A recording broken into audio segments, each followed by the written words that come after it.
hoja yangu ambayo ipo kwa klabu ya Simba, wao issue ya msingi kwenye hili jambo, wao walikuwa wanataka kusubiri tu tarehe 15 apeleke timu, au kusubiri nini ambacho bodi watakwenda kukizungumza.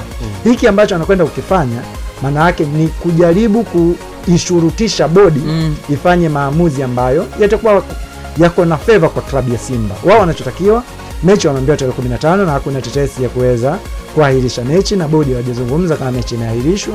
Kwa hiyo wanachotakiwa ni kuendelea kuiandaa timu kuelekea kucheza mchezo namba 184.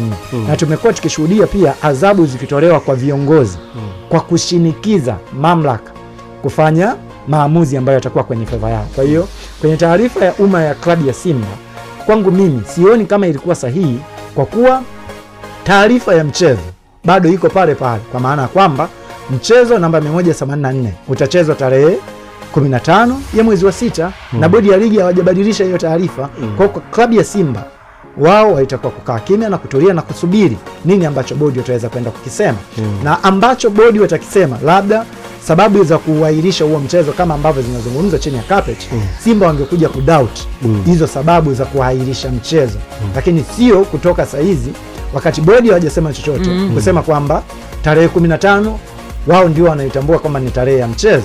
Kwa hiyo kwangu mimi sioni kama Simba walikuwa right kwenye hiki ambacho